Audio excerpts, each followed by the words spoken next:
All right, it's done. It's built. I just got done testing it, and I'm happy to report all the drives were detected. One of them had Windows still installed on it, so I went ahead and reformatted it. So we are clean. We have everything ready to go. All the fans work, power works, graphics work. I'm very happy with this. Okay, starting off, let's take the tour here. Cooler Master cooler went in just fine. I had a leftover clear light up fan, so I decided to throw that on the back for push-pull. Doesn't really need it, but you never know. And since it turns out in this case you can't really put anything on the roof, so I left the dust filters in place. I think these are holes for 140 mils. They're definitely not holes for 120 mils, though. I checked. So anyway, that's done. Put the exhaust fan in. That was fine. What else? We got our 4 sticks of Patriot memory there. We have our CPU power coming in there up top. It's not, one thing you'll notice with this build, this is not a very clean build. This is because this is a non-modular power supply. I hate this thing. So as you can see, what I ended up doing was I moved the drive bay over to the right. You do have the option to move it. You can see there's the original mount holes.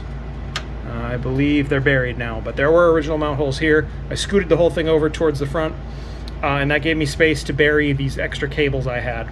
Not happy about it. It doesn't look good, but that's fine. This is not a computer that I'm going to be exactly showing off my cable management. So the cable management here is kind of ugly, but it all works. Down below, we have the 4 terabyte. We have the 2 terabyte, I believe. No, that's the one of the 1 terabyte, sorry. And we've got our 512 SSD. I put this on an adhesive Velcro strip so I can pull that off. This is going to be the thing that actually runs the operating system for Batocera, for the emulation. So I want to be able to quickly detach this, plug it into my SATA enclosure, plug it into my computer, load the operating system onto it, plug it back in, and then we'll be able to boot up the emulators. So I wanted that to be able to come out easily.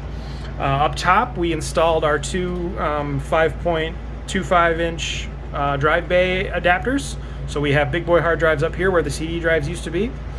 Something interesting about this, they seem to want you to put this end in the front, but by doing it this way, I was able to put the covers back on. So this looks like, flush. It doesn't have just big hard drive bays sticking out of it this way. So I don't know if this is the way you're supposed to do it. It seemed like the way you're supposed to do it is with these in the front. But I flipped it around and I was able to find enough screw holes to make it work. So I've got my 2 terabyte and my 1 terabyte here. So that's good. What else? We got our GTX 970 plugged in, no issues there. It does have quite a bit of sag, so I'm a little concerned about that, but I know the owner of the card and they never had any issues with it. So it's an old GTX 970, I'm not too worried about it. It's working for now. Down here we got our Bluetooth Wi-Fi card. I installed that on the bottom slot because I didn't have a whole lot of options for PCIe by 1 lanes. So it's either that one or the one way up top. So I haven't plugged the antennas in, but we do have antennas to plug in back here. So yeah, you've seen the nasty cable management. This is just all the leftover stuff, the old Molex cables, the extra power cables that I didn't use. We have used up every SATA port on this motherboard, all 4 of those, plus the 2. There's another one you can't see buried under the video card there. So we are at capacity. This thing has all the drives it can possibly have. Whipping it around here.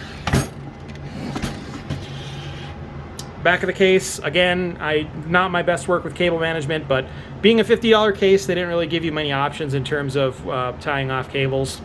So it's fine. I could have put another SSD here, but that would have been hard to do because with the power supply on the other side of it, I would have had to screw it in and leave it in permanently. I had this leftover 120 gig, and I figure, you know, ROM space is ROM space, whatever, might as well use it. So I double-sided Velcroed that to there, which the reason I did that is these power cables are on a chain of 4.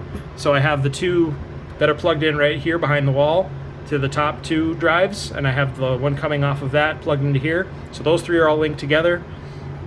And then down here we have all the cable mess for the bottom drives. So yeah, I had to redo this whole mess quite a few times just to get the cables to sit nicely in the case, but now I've confirmed I can close the back cover. I'm going to do that once I turn this off. and then we'll be good to go. So I'm done at this point. I'm going to call it a night. It's been a long night of building, but really happy with this. Tomorrow I'm going to set it up in my gaming room and look at loading Batocera and start transferring ROMs. So really happy about this.